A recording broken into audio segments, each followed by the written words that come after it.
Dan pemirsa, terkait tantangan dari Peggy Setiawan kepada AEP untuk membuktikan kesaksiannya, kita akan membahasnya lebih dalam bersama mantan Kabar Eskrim periode 2008-2009 Komjen Pol Susno Duaji dan praktisi hukum Pitra Romadoni. Selamat pagi Bapak-Bapak, salam sehat selalu, terima kasih sudah bergabung. Selamat pagi Mbak Anissa dan Mbak Gina.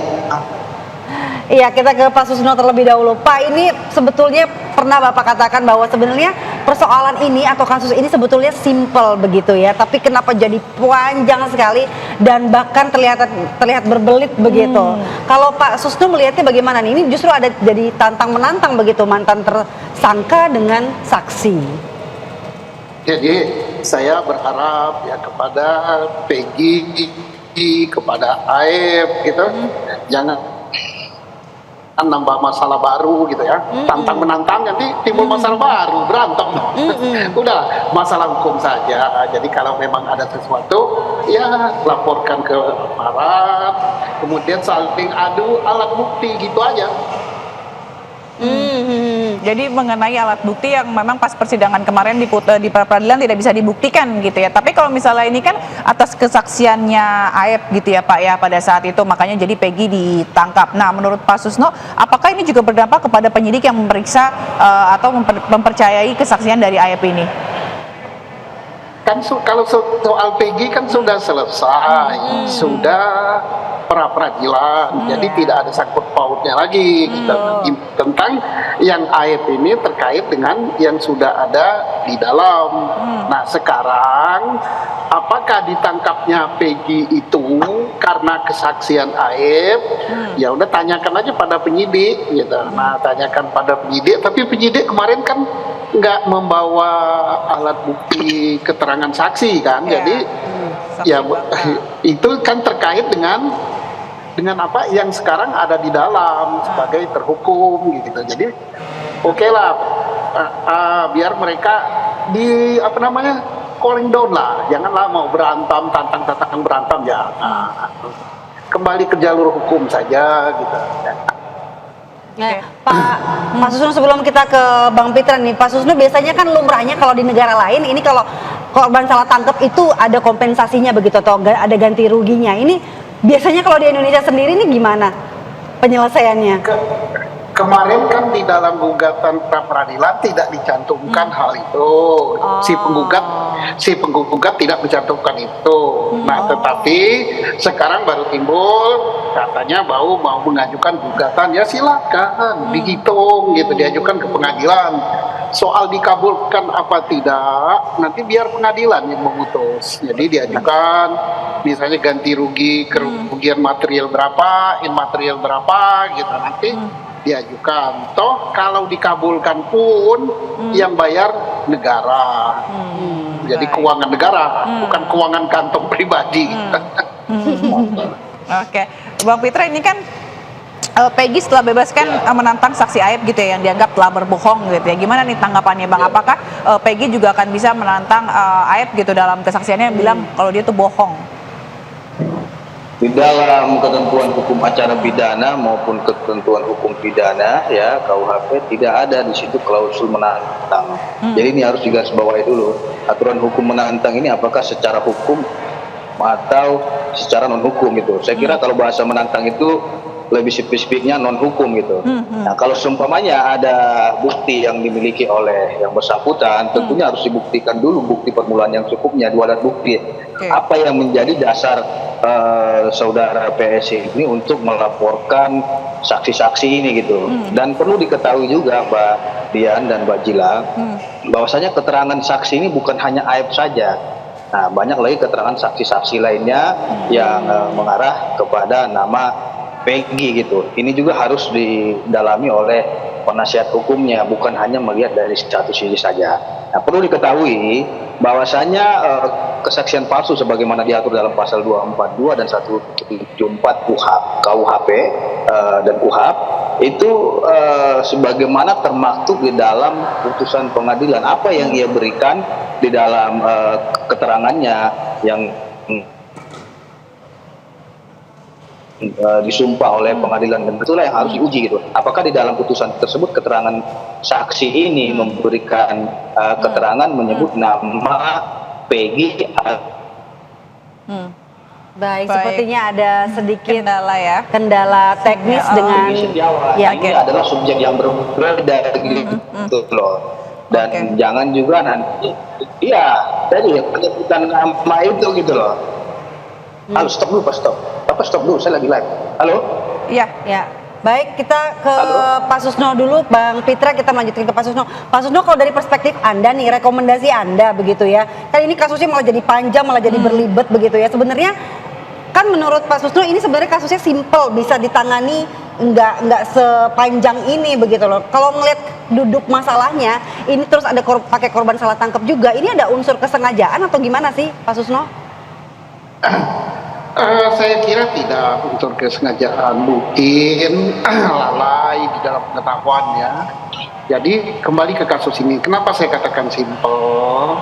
Kasus ini kan kalau memang sudah ditentukan ini pidana pembunuhan, ya kembali ke titik nol. Maksudnya kembali ke titik nol itu, ya cara pencarian alat bukti itu kan ada teorinya waktu belajar jadi serse itu, yaitu triangle evidence, yaitu TKP, kemudian barang bukti yang ditemukan di situ, saksi, kemudian baru dicari tersangkanya. Jangan ditangkap tersangkanya baru cari alat bukti. Nah, termasuk kok diulangi 2 kali kesalahan yang sama gitu pada penyidikan 2024. Yang menyatakan bahwa penyidikan 2024 itu salah bukan saya loh, tapi putusan pengadilan. Apakah putusan pengadilan itu benar atau tidak, ya mau tak mau ya kita terima. Dan saya percaya pimpinan Polri berbesar hati bahwa putusan pengadilan yang kemarin akan dimanfaatkan untuk eksaminasi ke dalam, untuk perbaikan sehingga ke depan Polri tambah baik. Nah, juga saya bermohon kepada anak muda 2 ini ya, Aep dan siapa namanya, Dede. Peggy, kalau ada masalah selesaikan secara hukum ya, jangan tantang menantang, karena tantang menantang ini kalau terkait dengan fisik, apalagi tadi kalau laki-laki gitu, nah, janganlah. Kita lagi konsentrasi menyelesaikan permasalahan pokok tentang kasus pembunuhan dan perkosaan ini. Jadi darah muda itu nggak usah dulu diluapkan di sini, tantang menantang laki-laki, nanti pergi saudara korban lagi. Selesaikan saja, kan masing-masing ada pengacaranya, konsultasi, ajukan kepada aparat penegak hukum. Itu saja pesan saya selaku orang yang lebih tua gitu. Baik, tapi Pak Susno, kalau misalnya nanti Peggy memiliki bukti-bukti gitu ya bahwa terkait dengan kesaksiannya Aep ini palsu, berarti nanti Aep juga bisa dipidana dong atas kesaksian palsu ini, Pak? Tidak segampang itu, kan masih diserahkan kepada penyidik kan. Penyidik membuktikan apakah alat buktinya itu cocok dengan pidana yang disangkakan. Mau disangkakan pidana apa? Misalnya pidana keterangan palsu. Nah, keterangan palsu yang mana? Keterangan palsu harus di bawah sumpah yang diberikan di depan pengadilan. Nah, terkait dengan apa? Misalnya, Aep menyatakan A, ternyata ada saksi menyatakan B. Nah, B itu tidak cukup dengan saksi saja, tapi harus didukung alat bukti yang lain bahwa betul Aep ini menyadari betul bahwa dia berbicara A dan dia tahu faktanya B gitu. Nah, berarti kan berbohong gitu. Tapi kalau misalnya dia tahu A dan dia membuktikan itu benar-benar A, berarti kan tidak. Nanti biarkanlah, kita sudah mulailah dengan sekarang ini membiasakan menyerahkan persoalan ini, khusus terkait Pina Cirebon ini, jangan ditambah masalah baru lagi. Kita serahkan kepada aparat masing-masing, silakan diproses. Saya yakin aparat sekarang ini lagi pusing untuk menyelesaikan banyak masalah terkait dengan Cirebon ini ya. Pak Susno, kalau memang terbukti kesaksiannya itu palsu gitu, hukumannya apa sih? Nah, hukumannya tadi Dinda Fitra udah mengatakan pasal berapa yang terbukti kan. Kalau pasal sekian kan bisa 7 tahun, yang ini bisa 9 tahun, apakah akan maksimal, apakah itu kan ancaman maksimal, apakah akan dikenakan sepertiganya, itu kan kewenangan hakim dan kewenangan jaksa untuk menuntut gitu. Kita kalau banyak berandai-andai nantinya terlalu meleset. Baik. Oke.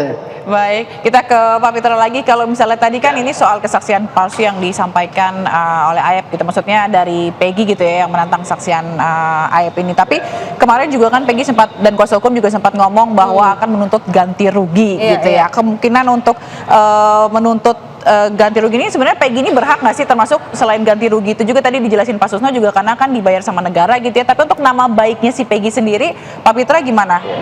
Berhak nggak sih si Peggy ini menuntut untuk dikembalikan lagi nama baiknya? Begini Mbak Dian ya, ini juga buat adik saya ini Peggy ini jangan terlalu cepat dulu mengambil suatu keputusan gitu loh. Artinya pra peradilan itu bukanlah pokok perkara yang dibahas. Pra peradilan yang dilakukan oleh tim kuasa hukum dari Peggy ini menyangkut terkait dengan syarat formil. Syarat formilnya apa? Apakah penetapannya terkait dengan tersangkanya itu sah secara hukum? Apakah penyitaannya itu sah? Apakah penggeledahan sah? Apakah penangkapan sah? Itu dulu yang dibahas. Nah, di dalam putusan pra peradilan nomor 10 yang diputuskan oleh Hakim Tunggal Eman Suleman ya di Pengadilan Negeri Bandung, itu hakim itu mempertimbangkan untuk mengabulkan permohonan pra peradilan yang diajukan oleh tim kuasa hukum PS dikarenakan ya belum adanya panggilan ataupun surat panggilan dan pemeriksaan sebagai calon tersangka terhadap PS ini. Ini harus digarisbawahi, jangan salah tafsir. Jadi seolah-olah ini yang lagi euforia ini adalah pokok perkaranya tidak terbukti gitu. Salah. Nah, terkait dengan prosedur administrasi aja sebenarnya ini. Jadi kalau penyidik mau membuka kembali kasus ini dengan memperbaiki sesuai dengan catatan-catatan ataupun koreksi yang dilakukan oleh Hakim Tunggal Eman Suleman, itu sah-sah saja dengan membuka sprindik baru. Dan terkait dengan sprindik ini sudah jelas diatur di dalam pasal 109 ayat 1 Kitab Undang Hukum Acara Pidana. Baik. Jadi jangan juga kita karena memang menang pra peradilan kita mau lapor-laporin sana sini, lapor sana sini. Tidak. Jadi ini belum selesai juga kasusnya ini gitu. Tinggal nanti penyidik menemukan ataupun mencari alat bukti lain ya selain yang sudah ada untuk menguatkan tuduhan ataupun persangkaan yang dimaksudkan oleh pelapor kepada terlapor ini gitu. Oke, berarti itu artinya ada kemungkinan Peggy bisa jadi tersangka lagi kalau misalnya polisi memang benar-benar bisa membuktikannya gitu. Iya, dan pra peradilan ini kan bukan hal yang yang luar biasa, itu hal yang biasa dan sifatnya itu hanya sebagai bentuk pengawasan dan koreksi kepada kinerja aparat penegak hukum, dalam hal ini penyidik. Apakah penyidik itu sudah sesuai dengan prosedur manajemen penyidikan atau sudah sesuai dengan prosedur Kitab Undang Hukum Acara Pidana kita. Dan itu adalah fungsi pengawasan yang diberikan negara kepada pengadilan. Nah, tentunya di dalam pra peradilan ini yang dibahas itu seperti yang saya sebutkan tadi, syarat formilnya, apakah pernah dipanggil sebagai calon tersangka ataukah pernah diperiksa sebagai calon tersangka, dan ternyata pertimbangan hakim itu karena memang belum pernah dikirimkan surat panggilan sebagai calon tersangka, maka DPO-nya itu dinyatakan tidak sah, sehingga sebagaimana di pada tafsir petitum nomor 5 itu, baik ia penangkapannya, penetapan tersangkanya, penetapan penahanannya, dan penggeledahannya itu dinyatakan tidak sah. Jadi lebih ke proseduralnya gitu ya, Pak Fitra ya. Oke, baik, Gitu, baik. Baik, dan kita nanti akan menanti gitu ya, karena ini juga masih dalam proses. Peggy akan melaporkan gitu saksi Ayep yang dianggap telah berbohong. Kita akan lihat nanti perkembangannya seperti apa. Terima kasih Komjel Pol Susno Duaji, mantan Kabar Eskrim periode 2008-2009. Juga ada Pak Fitra Ramadhani, praktisi hukum pidana. Terima kasih telah bergabung di ID Today. Salam sehat selalu Bapak-bapak semua, sampai jumpa.